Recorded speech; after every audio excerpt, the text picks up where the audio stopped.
Aman Benson. Le journal des stratèges. Boris Kalt.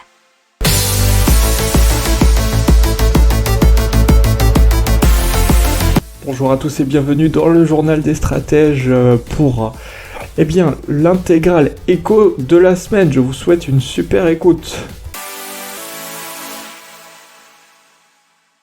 On parle d'émissions puisque apparemment les émissions de CO2 financées par les banques et gestionnaires d'actifs au Royaume-Uni représentent près du double de celles rejetées par le pays. C'est ce qu'affirment dans une étude WWF et Greenpeace.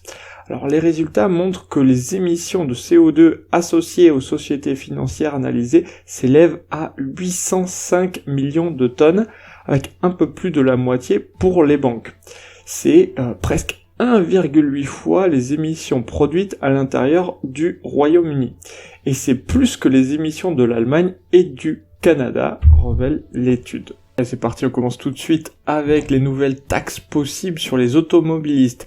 Et pourquoi ? Puisque c'est la Direction Générale du Trésor qui estime que les coûts générés par la circulation automobile sur la collectivité, donc ce sont les externalités, seraient supérieurs aux recettes fiscales sur les carburants et les péages autoroutiers. Alors les coûts, ça concerne les émissions de gaz à effet de serre, l'usure de la route, les accidents ou encore la pollution atmosphérique et sonore. Apparemment, selon la Direction Générale du Trésor et des chiffres de 2015, les prélèvements ne couvrent en moyenne qu'un tiers des externalités de la circulation routière. Alors pour combler ce manque à gagner, pour l'État, la Direction Générale du Trésor propose la création de nouvelles taxes, une tarification carbone pour couvrir les émissions de CO2, mais aussi une taxe sur le bruit. L'expérimentation pourrait aussi être faite sur des péages urbains où l'augmentation des tarifs de stationnement pourrait également être étudiée. Allez, on traverse la Manche et on parle de Banque d'Angleterre, puisqu'elle avait abaissé son taux directeur à son plus bas historique qui était de 0,1% et demandé aux institutions financières concernées de se préparer à un éventuel passage à un taux négatif. Pourtant, la Banque d'Angleterre, BOE, a choisi de maintenir son taux d'intérêt à 0,1% et son programme de rachat d'actifs à 895 milliards de livres. Le gouverneur de la Banque d'Angleterre a par ailleurs profité de son audience devant la Commission du Trésor pour critiquer les crypto-monnaies. Allez, on parle Internet par satellite avec Eutelsat qui a appris il y a quelques semaines 24% de OneWeb, l'opérateur de satellite qui est en dépôt de bilan mais soutenu par le gouvernement britannique. Il faut savoir que Eutelsat est déjà dans le projet européen de constellation de l'Internet par satellite. Et OneWeb est un concurrent de cette constellation, et ça a rendu Thierry Breton très mécontent, qui aurait dit « Je ne vois pas comment structurellement une entité peut avoir des parts dans deux projets concurrents ». Alors Eutelsat se défend, et selon eux, rien ne dit que les deux constellations seront concurrentes. Selon le français, elles pourraient même avoir des missions différentes et être complémentaires. Pour Eutelsat, cette alliance avec OneWeb est aussi une façon de concurrencer le gigantesque projet rival d'Elon Musk, Starlink. Donc, dans l'immobilier, on a les loyers qui baissent nettement dans plusieurs grandes villes. Alors, à Bordeaux, déjà, le loyer moyen charge comprise pour un meublé est en repli de 6,7% sur un an, et ça a été donné par le baromètre des loyers Se Loger d'avril dernier. Brest, c'est la deuxième ville où les loyers reculent le plus, suivi de Paris avec moins 4,5%. Ce sont souvent des villes où l'offre de meublés a explosé au cours des 12 derniers mois, notamment Bordeaux avec plus 324% et Paris plus 365%. Sur les 40 villes de plus de 100 000 habitants passées à la loupe, 11 d'entre elles affichent des loyers pour les meublés en baisse. Pour les biens loués vides, les proportions sont assez similaires. Sur les 40 villes, 13 affichent des loyers en baisse avec moins 4,6% à Paris, par exemple. On parle d'aide de la France et emprunt et avec les taux d'intérêt qui repassent dans le positif. Alors en récapitulatif, la dette de la France est à 2650 milliards d'euros, et oui, ça fait de l'argent. C'est la dette de l'État, de la Sécu et des collectivités locales qui a bondi de 270 milliards en un an. Elle pesait 98% d'une année de production nationale en 2019. Elle en représente désormais près de 116%. C'est un bond de 18 points et c'est inédit en temps de paix. Pour info, il y a eu 14 points de plus en 2009 lors de la crise financière de 2008-2009. Alors pour la première fois de son histoire, la France avait emprunté en ce moment à taux négatif à moins 0,3, mais début mai, elle a emprunté près de 7 milliards sur 10 ans à 0,13%, donc légère augmentation du taux. Donc les ventes en ligne qui ont bondi de 15% sur l'année pour atteindre les 29 milliards d'euros en France. C'est 4 milliards de plus que l'année dernière selon la FEVAD, la Fédération du e-commerce et de la vente à distance. Il y a une progression de la vente de produits physiques de plus de 30%, alors que les services c'est seulement plus 1%, notamment avec une forte baisse du tourisme et du coup de l'achat de services de tourisme en ligne, c'est moins 49%. Il y a eu pas mal de créations de sites internet, notamment de sites marchands, avec plus 12% sur les 3 premiers mois de l'année, comparé à la même période en 2020. Et ça fait à peu près 18 000 sites supplémentaires, ce qui est pas mal. Et en ce qui concerne les marketplaces, les ventes ont augmenté de 44%. Arrivée de plus d'1 million de nouveaux acheteurs sur Internet, et l'accroissement du nombre de transactions, c'est également pas mal, c'est 499 millions contre 424 millions au premier trimestre 2020, c'est une progression de 17,8%. Allez, on va parler retour au travail, ou pas d'ailleurs. Les salariés sont nombreux puisque 74% des télétravailleurs affirment vouloir rester dans un modèle proche de celui de maintenant, et 1 sur 2 sur l'ensemble des salariés. C'est un baromètre d'OpinionWay pour le cabinet Empreinte Humaine qui a fait cette enquête. La détresse psychologique recouvre à la fois des symptômes de dépression et d'épuisement, touche 4 salariés sur 10 et 17% disent connaître un taux de détresse élevé.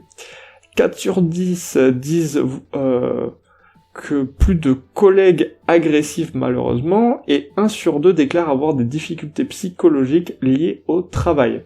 Quasiment 8 salariés sur 10 veulent pouvoir avoir un mode hybride et télétravailler 1 à 3 jours par semaine. Allez, on parle de la Suède et de protectionnisme vis-à-vis d'Amazon. C'est une étude qui a été menée par QVIC et qui dit que 21,3% des Suédois ont boycotté Amazon parce que cela évince les entreprises locales du marché. 67,2% ont déclaré que l'arrivée d'Amazon sur le marché suédois n'avait pas provoqué de changement dans leurs habitudes d'achat.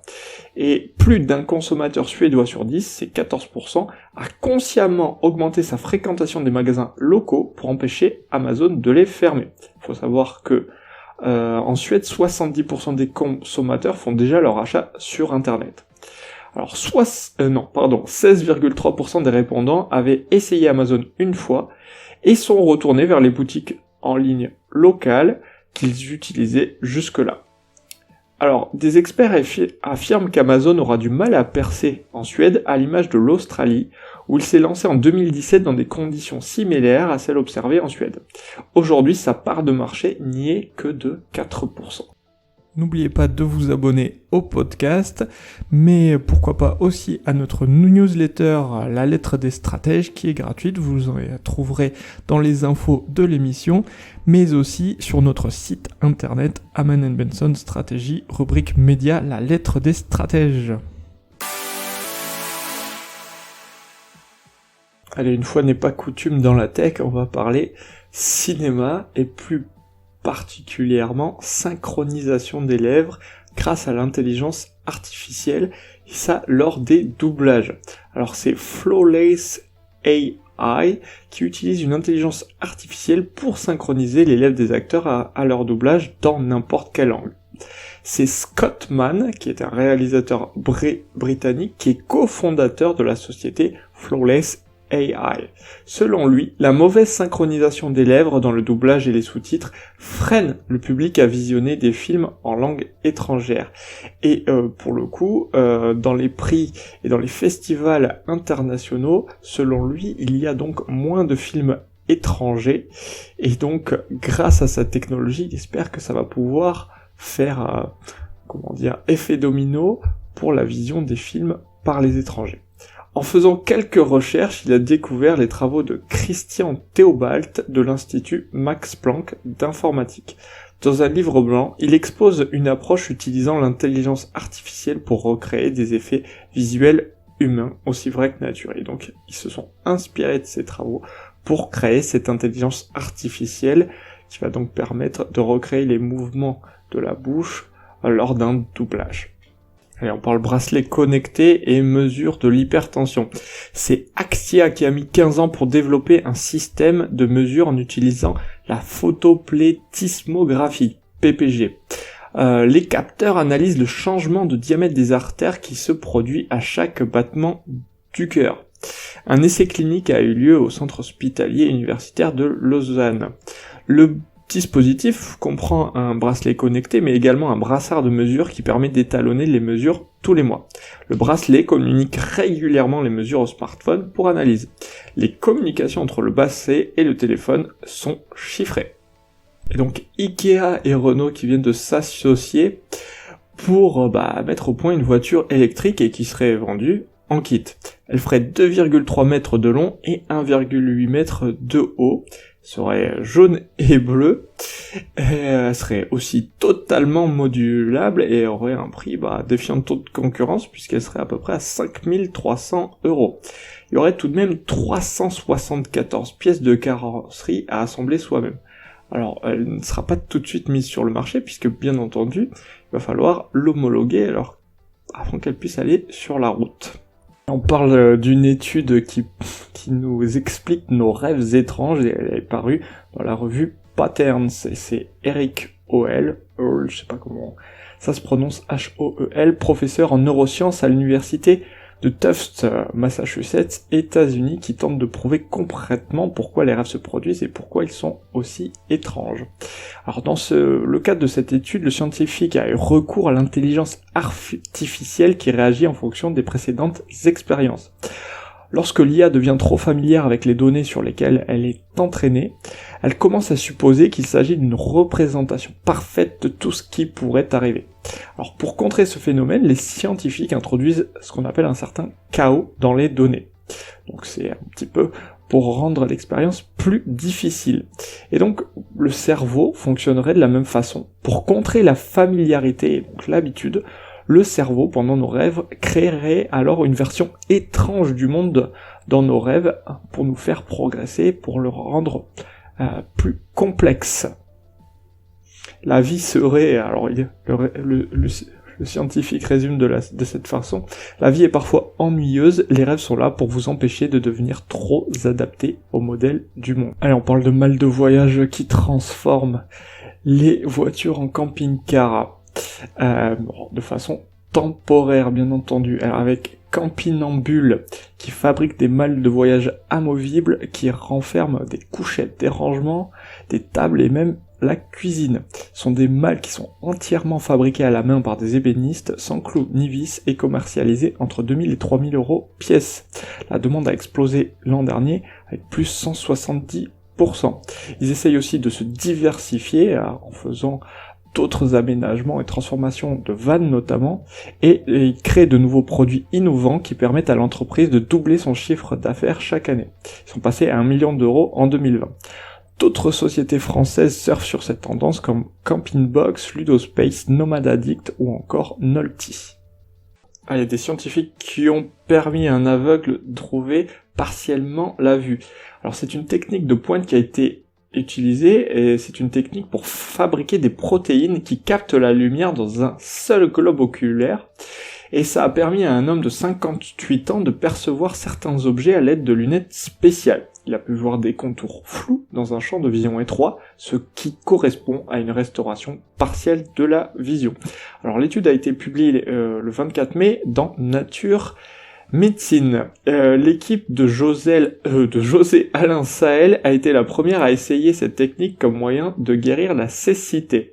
La procédure s'appuie sur une technique de thérapie génique appelée optogénétique qui était auparavant utilisée pour explorer le fonctionnement interne du cerveau. Allez, on continue et on parle de satellites sur la Lune puisque l'ESA, l'Agence spatiale européenne, a décidé de lancer le programme Moonlight. Ce sont des satellites en orbite autour de la Lune pour créer un système de navigation et de communication fiable, à l'image, bien sûr, du GPS ou de Galileo sur la Terre. Alors, c'est 2 consortiums industriels européens qui vont s'en occuper, l'anglais SSTL, Surrey Satellite Technology Limited, et le second mené par l'italien Telespazio. Il y aura 2 phases, une étude qui devrait durer entre 12 et 18 mois, et une autre qui permettra au système d'être opérationnel d'ici 4 ou 5 ans.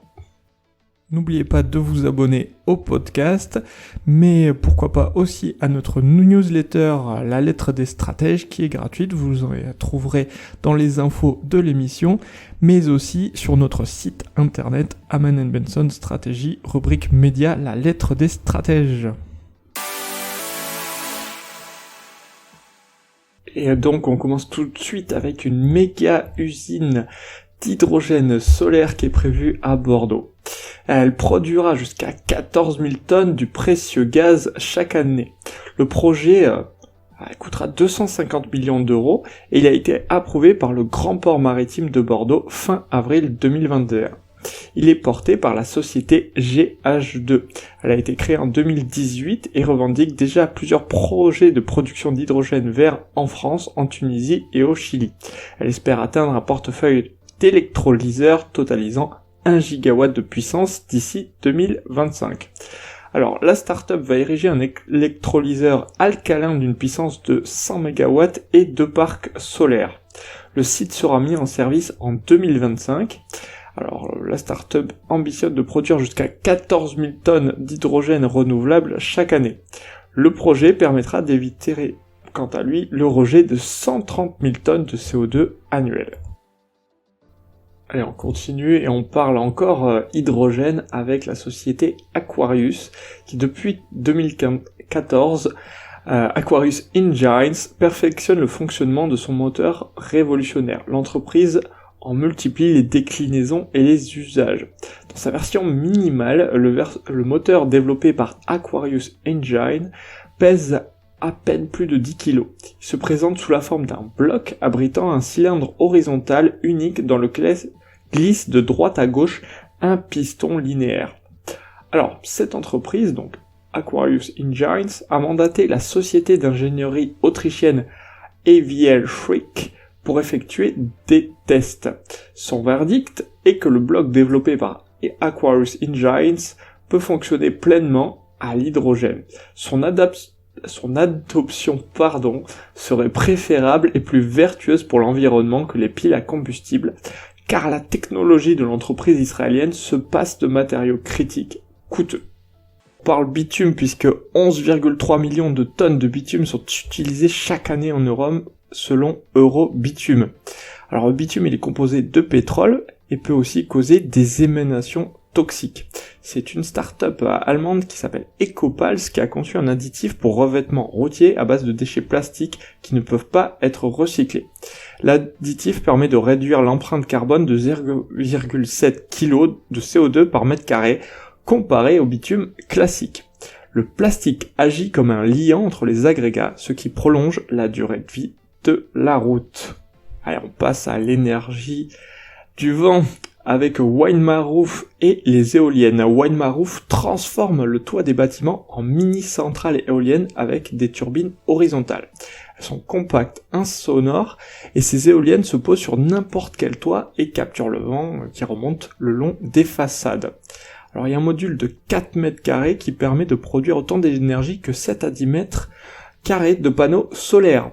L'équipe vise 100 Windbox d'ici 2022 sur des entrepôts ou des immeubles de bureaux. On parle de recyclage de l'eau domestique avec Hydraloop. Alors apparemment chaque jour, un foyer français de 2,5 personnes consomme en moyenne 148 litres d'eau. Hydraloop propose à tous les particuliers un système de recyclage qui permet de réutiliser une partie de l'eau des lave-linges, douches et même des toilettes. Ce mini-centre de traitement se branche à la plomberie du domicile, filtre et désinfecte l'eau grâce à un biréacteur et un traitement UV.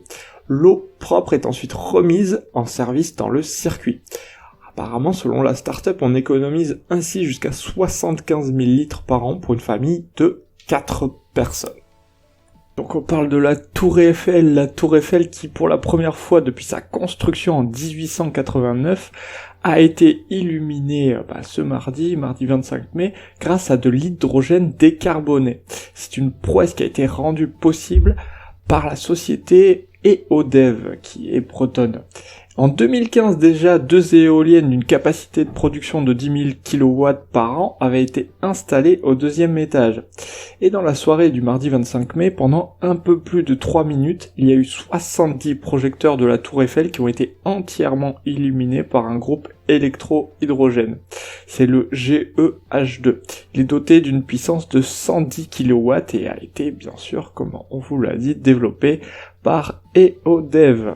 Allez, on parle d'émissions carbone et plus particulièrement de comment réduire notre empreinte carbone, et c'est Metron qui aide les usines et les industriels, puisqu'ils ont développé une plateforme pour aider les industriels à réduire leur consommation énergétique et leur empreinte carbone. C'est un sujet sensible, puisque l'industrie c'est le 3e secteur le plus émetteur de CO2 dans le monde, avec 18% du total des émissions. Derrière la production d'électricité, les transports, selon les données de l'Agence internationale de l'énergie.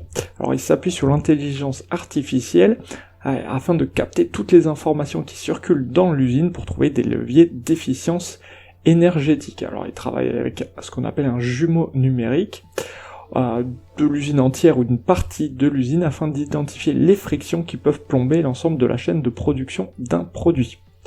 L'intelligence artificielle est capable de détecter des opportunités d'optimisation énergétique pour rendre l'usine plus efficiente et durable.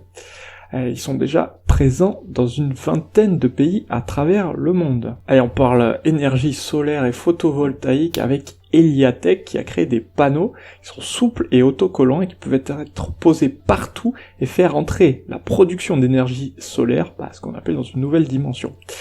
Ils sont entièrement organiques et peuvent être absolument installés partout, même aux endroits où les solutions photovoltaïques habituelles ne peuvent pas l'être. Alors, ça ne dépasse même pas quelques grammes et ça permet de produire jusqu'à 85 watts par mètre carré de surface. Alors le principe, ce sont des nanomolécules de carbone qui sont déposées sur un film polyéthylène et qui sont capables de transformer la lumière en électricité. Les panneaux nécessitent peu d'entretien, résistent aux intempéries et s'installent facilement. Allez, on parle du nombre d'oiseaux sur Terre. Alors des scientifiques australiens ont réussi avec une double méthode à calculer le nombre d'oiseaux qu'on peut retrouver sur notre planète. Alors ils ont utilisé les observations ornithologiques d'amateurs référencés sur le site eBird. Ils répertorient plus d'1 milliard de données sur 724 espèces. Ils ont ensuite mis au point un algorithme d'intelligence artificielle pour extrapoler ces données aux plus de 9700 espèces d'oiseaux connues, ce qui a donné le chiffre de 50 milliards d'oiseaux. C'est une moyenne, et la fourchette d'estimation monte jusqu'à 200 milliards. Allez, maintenant on parle de l'impact carbone des Français par région, et c'est Carbo qui nous permet de le savoir. C'est une première carte interactive de France estimant l'empreinte carbone des Français à l'échelle régionale. Alors en 2020, l'empreinte carbone des Français a connu une diminution d'environ 20% par rapport à 2018, et vous savez pourquoi, vu le nombre de restrictions qui ont lieu à cause de la crise sanitaire. L'étude révèle que l'empreinte carbone moyenne d'un Français en 2020 est d'environ 9,15 tonnes de CO2 par an. L'empreinte carbone moyenne par habitant est respectivement de 8,63 à 8,65 pour les habitants de Centre-Val de Loire et Grand Est, et ce sont les meilleurs élèves du classement. Dans les moins bons, vous avez la Provence-Alpes-Côte d'Azur et la Corse, ainsi que la Normandie, qui dépassent les 10 tonnes. N'oubliez pas de vous abonner au podcast, mais pourquoi pas aussi à notre newsletter La Lettre des Stratèges, qui est gratuite, vous en trouverez dans les infos de l'émission, mais aussi sur notre site internet Aman & Benson Stratégie, rubrique média La Lettre des Stratèges.